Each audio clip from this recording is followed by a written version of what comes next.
بسم اللہ الرحمن الرحیم الحمد للہ رب العالمین والصلاة والسلام علی سید المرسلین و خاتم النبیین اما بعد۔ صحیح بخاری باب کتاب الوتر، حدیث نمبر 995، اردو ترجمہ۔ وتر پڑھنے کے اوقات کا بیان۔ اور ابو ہریرہ رضی اللہ عنہ نے کہا کہ مجھے رسول اللہ صلی اللہ علیہ وسلم نے یہ وصیت فرمائی کہ سونے سے پہلے وتر پڑھ لیا کرو۔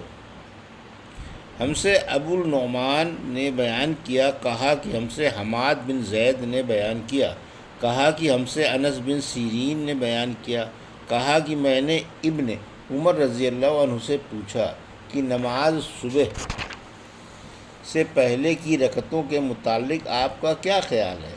کیا میں ان میں لمبی قرات کر سکتا ہوں؟ انہوں نے فرمایا، نبی کریم صلی اللہ علیہ وسلم تو رات کی نماز یعنی تہجد 2 رکعت کر کے پڑھتے تھے، پھر 1 رکعت پڑھ کر ان کو طاق بنا لیتے تھے، اور صبح کی نماز سے پہلے کی 2 رکعتیں سنت یعنی فجر تو اس طرح پڑھتے گویا اذان اقامت کی آواز آپ کے کان میں پڑ رہی ہے۔ حماد کی اس سے مراد یہ ہے کہ آپ صلی اللہ علیہ وسلم جلدی پڑھ لیتے۔ حدیث نمبر 996، اردو ترجمہ۔ ہم سے عمر بن حفص بن غیاث نے بیان کیا، کہا کہ مجھ سے میرے باپ نے بیان کیا، انہوں نے کہا کہ ہم سے اعمش نے بیان کیا، کہا کہ مجھ سے مسلم بن کیسان نے بیان کیا، ان سے مسروق نے، ان سے حضرت عائشہ رضی اللہ عنہا نے فرمایا، رسول اللہ صلی اللہ علیہ وسلم نے رات کے ہر حصے میں بھی وتر پڑھی اور آخر میں آپ کا وتر صبح کے قریب پہنچا۔ حدیث نمبر 997، وتر کے لیے نبی کریم صلی اللہ علیہ وسلم کا گھر والوں کو جگانا۔ ہم سے مسدد بن مسہرد نے بیان کیا، کہا کہ ہم سے حشام بن عروہ نے بیان کیا، کہا کہ مجھ سے میرے باپ نے عائشہ رضی اللہ عنہا سے بیان کیا کہ آپ نے فرمایا، نبی کریم صلی اللہ علیہ وسلم تہجد کی نماز پڑھتے رہتے اور میں آپ صلی اللہ علیہ وسلم کے بستر پر عرض میں لیٹی رہتی۔ جب وتر پڑھنے لگتے تو مجھے بھی جگا دیتے اور میں بھی وتر پڑھ لیتی۔ حدیث نمبر 998، اردو ترجمہ۔ نماز وتر رات کی تمام نمازوں کے بعد پڑھی جائے۔ ہم سے مسدد بن مسہرد نے بیان کیا، کہا کہ ہم سے یحییٰ بن سعید نے بیان کیا، ان سے عبید اللہ عمری نے، ان سے نافع نے عبداللہ بن عمر رضی اللہ عنہ سے بیان کیا، اور ان سے نبی کریم صلی اللہ علیہ وسلم نے فرمایا، وتر رات کی تمام نمازوں کے بعد پڑھا کرو۔ حدیث نمبر 999، نماز وتر سواری پر پڑھنے کا بیان۔ ہم سے اسماعیل نے بیان کیا، انہوں نے کہا کہ مجھ سے امام مالک نے بیان کیا، انہوں نے ابو بکر بن عمر بن عبد الرحمن بن عبداللہ بن عمر بن خطاب سے بیان کیا کہ ان کو سعید بن یسار نے بتلایا کہ میں عبداللہ بن عمر رضی اللہ عنہ کے ساتھ مکے کے راستے میں تھا۔ سعید نے کہا کہ جب راستے میں مجھے طلوع فجر کا خطرہ ہوا تو سواری سے اتر کر میں نے وتر پڑھ لیا اور پھر عبداللہ بن عمر رضی اللہ عنہ سے جا ملا۔ آپ نے پوچھا کہ کہاں رک گئے تھے؟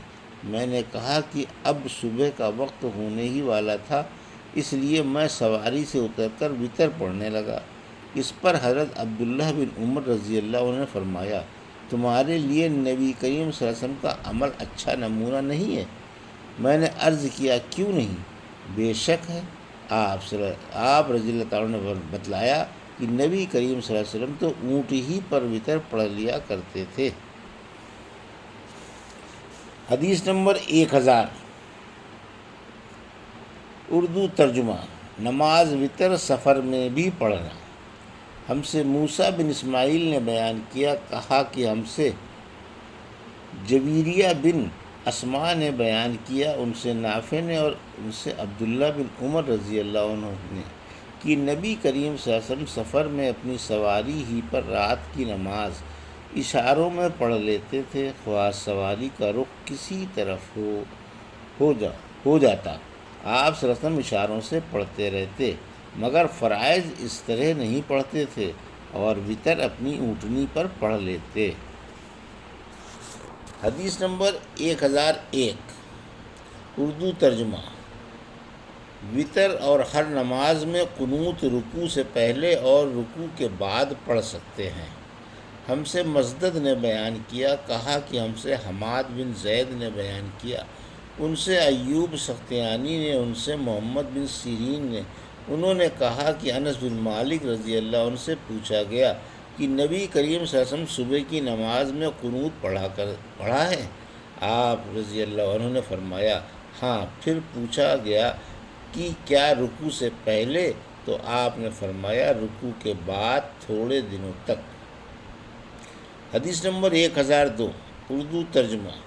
ہم سے مسدد بن مسہرت نے بیان کیا، کہا کہ ہم سے عبد الواحد بن زیاد نے بیان کیا، کہا کہ ہم سے عاصم بن سلیمان نے بیان کیا، انہوں نے کہا کہ میں نے انس بن مالک رضی اللہ عنہ سے قنوت کے بارے میں پوچھا تو آپ رضی اللہ عنہ نے فرمایا دعائے قنوت حضور اکرم صلی اللہ علیہ وسلم کے دور میں پڑھی جاتی تھی۔ میں نے پوچھا کہ رکوع سے پہلے یا بعد؟ آپ نے فرمایا رکوع سے پہلے۔ عاصم نے کہا کہ آپ ہی کے حوالے سے فلاں شخص نے خبر دی ہے کہ آپ نے رکوع کے بعد فرمایا تھا۔ اس کا جواب انس نے یہ دیا کہ انہوں نے سمجھا رسول اللہ صلی اللہ علیہ وسلم نے رکوع کے بعد صرف 1 مہینے دعائے قنوت پڑھی تھی۔ ہوا یہ تھا کہ آپ صلی اللہ علیہ وسلم نے صحابہ رضی اللہ عنہ میں 70 قاریوں کے قریب مشرکوں کی ایک قوم بنی عامر کی طرف ان کو تعلیم دینے کے لیے بھیجے تھے۔ یہ لوگ ان کے سوا تھے جن پر آپ نے بددعا کی تھی۔ ان میں حضرت صلی اللہ علیہ وسلم کے درمیان عہد تھا، لیکن انہوں نے عہد شکنی کی اور قاریوں کو مار ڈالا۔ تو حضرت صلی اللہ علیہ وسلم 1 مہینے تک رکوع کے بعد قنوت پڑھتے رہے اور ان پر بددعا کرتے رہے۔ حدیث نمبر 1003 اردو ترجمہ۔ ہم سے احمد بن یونس نے بیان کیا، کہا کہ ہم نے زائدہ نے بیان کیا، ان سے تیمی نے، ان سے ابو مجلس نے، ان سے سیدنا انس بن مالک رضی اللہ عنہ نے کہ نبی کریم صلی اللہ علیہ وسلم نے 1 مہینے تک دعا قنوت پڑھی اور اس میں قبائل رعل و ذکوان پر بددعا کی تھی۔ حدیث نمبر 1004 اردو ترجمہ۔ ہم سے مسدد بن مسہرت نے بیان کیا، کہا کہ ہمیں اسماعیل بن علیہ نے خبر دی، کہا کہ ہمیں خالد خدا نے خبر دی، انہیں ابو قلابہ نے، انہیں سیدنا انس بن مالک رضی اللہ عنہ نے، آپ نے فرمایا حضور صلی اللہ علیہ وسلم کے عہد میں قنوت مغرب اور فجر میں پڑھی جاتی تھی۔ یہ تھا صحیح بخاری باب کتاب الوتر کی حدیث نمبر 995 سے 1004 کا اردو ترجمہ جو ابھی آپ نے سماعت فرمایا۔ اللہ سے دعا ہے کہ اللہ ہمیں ان حدیثوں کو صحیح طریق سمجھنے کی توفیق عطا فرما اور ان پر عمل کرنے کی توفیق عطا فرما۔ آمین یا رب العالمین۔